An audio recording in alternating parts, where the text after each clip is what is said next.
Bienvenidos, bienvenidas. El día de hoy vamos a hablar de la funcionalidad y la disfuncionalidad desde el punto de vista constructivista. Modelo epigenético. El modelo epigenético nos permite entender cómo funciona el ser humano. Para eso nos establece cuatro sistemas. Tenemos el primer sistema que es el biogenético, que lo compone básicamente nuestra corporalidad, mi anatomía, porque cómo nosotros conocemos el mundo es a través de los sentidos, ¿no? En una respuesta neurológica. Eh, eh, hay que aclarar que este sistema no es estático porque pues, la biología es cambiante. Unos cambios son propios de la edad, otros propios de estados de salud, de enfermedad, otros propios del desarrollo, etcétera. El siguiente sistema es el agéntico personal.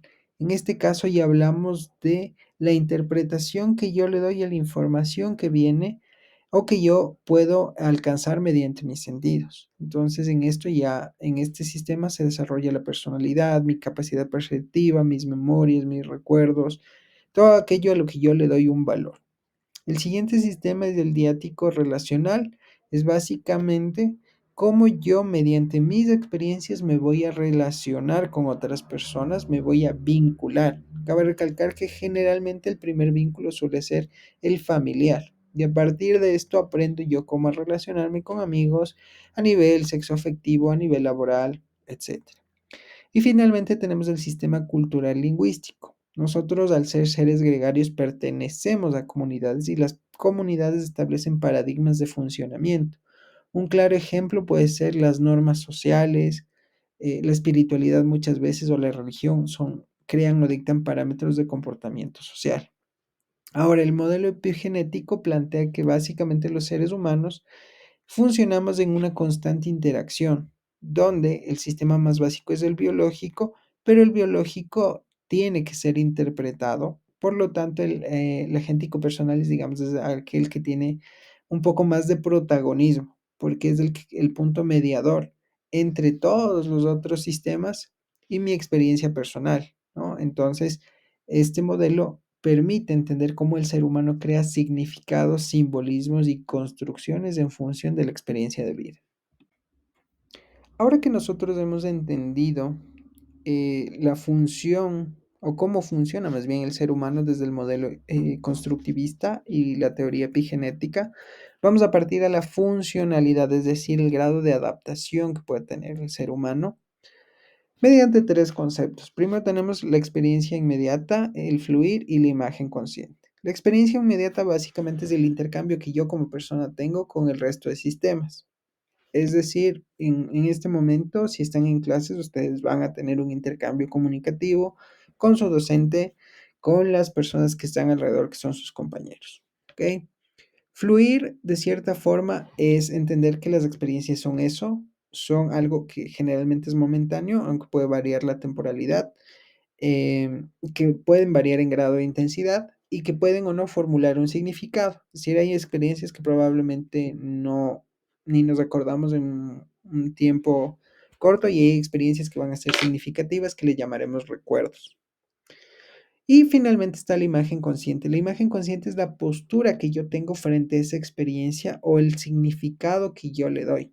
Para tener una imagen consciente, y es decir, tener este grado de funcionalidad, es importante respondernos a la pregunta de quiénes somos y no necesariamente en un sentido filosófico, sino más bien en un sentido pragmático. ¿De acuerdo? Es decir, básicamente conocer mis valores, mis características físicas, sociales, vinculares, en mi vida sexual, qué es lo que me gusta, qué es lo que no me gusta, qué aspectos básicamente componen quién soy yo. Para que se entienda la funcionalidad, les voy a dar un ejemplo situado en la vida de pareja, ¿ya? Si yo tengo una pareja y recibo un mensaje que yo considere seco o apático, digamos que esa va a ser la experiencia inmediata, ¿ya? Recibir ese mensaje. El fluir es básicamente entender que pues, puede ser algo momentáneo, digamos, sin generar un significado, ¿no? Es básicamente pasajero, digamos, porque es un momento puntual de comunicación. Y la imagen consciente es el significado que yo le doy. Por ejemplo, le puedo dar el significado de, bueno, podría estar enojado, podría estar ocupado, em, podría estar en una situación en la cual no me puede contestar de forma más afectiva, ¿ya? Por lo tanto, la imagen consciente le da un significado más adaptable y no genera un malestar que sea significativo para la persona.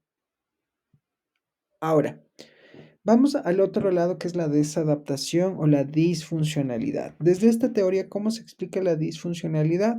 En primer lugar, cuando la experiencia del medio puede ser realmente significativa, aunque esto de la significación va a variar mucho desde la perspectiva que se encuentra la persona, pero sí hay experiencias que netamente pueden ser consideradas como traumáticas, ¿ya? Entonces eso, de cierta forma, ustedes recuerdan que un evento traumático generalmente no es algo que una persona espera, por lo tanto, eso puede desalinear todo aquello que había construido la persona previamente. Segundo, cuando no puede fluir esta experiencia, es decir, esta experiencia se queda estancada como algo fundamental en la vida del sujeto y ya no hablaríamos de una experiencia traumática, sino de un trauma psicológico, por ponerle una categoría. Además, cuando la persona no tiene una imagen consciente de sí mismo, es decir, no conoce las limitaciones, sus valores personales, cuando de cierta forma no hay este grado de autoconciencia sobre quién es. Eso en general hace que el sujeto no puede estar concordante con el resto de sistemas que le rodea y por lo tanto va a generar como esta disrupción entre él mismo como sistema y los otros sistemas.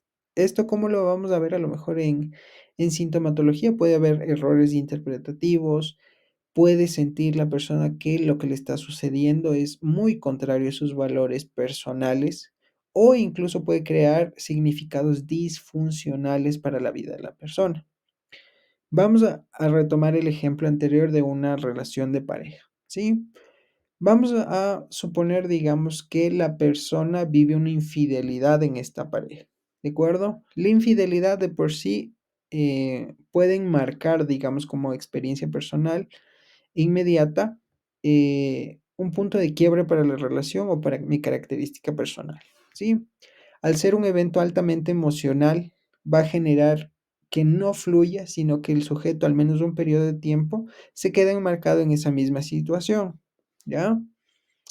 Por un lado, puede ser que no sea consciente al 100% de sí mismo, lo cual va a hacer que le dé interpretaciones erradas, como lo que se, a lo mejor, interpretaciones de tipo, no fui lo suficiente para esta persona y por lo tanto me fue infiel. Puede ser contrario a sus valores. ¿Qué quiere decir? Que, por ejemplo, una persona, digamos, con creencias rígidas sobre la monogamia, que puede interpretarlo como esto es totalmente amoral, es pecaminoso o algo por el estilo, lo cual es una forma de interpretar, pero que a la vez puede causar malestar, o puede crear significados disfuncionales, ¿no? Es decir, por ejemplo, es en que en base a la experiencia de la infidelidad se empiece a cuestionar su valor como persona. Entonces decir, bueno, yo creo que nunca voy a ser lo suficiente para ninguna persona. ¿Sí? Y todo esto al final crea malestar clínicamente significativo alrededor de las personas, es decir, ya se puede visibilizar en sintomatología. Ahora finalizando el video, es importante establecer de forma simple algunas líneas de abordaje. El abordaje puede ir enfocado netamente en el autoconocimiento de la persona para que entienda cuáles son sus valores fundamentales. Puede ir desde técnicas narrativas que le permitan reelaborar las interpretaciones que hace sobre el mundo y las experiencias y también favorecer la perspectiva personal que puede tener, ¿no? Incluso en situaciones que pueden ser consideradas traumáticas, la persona puede establecer una postura distinta o puede elegir hasta cierta forma la postura que quiere tener que vaya en consecución con sus valores más personales y vitales. Eso, muchas gracias.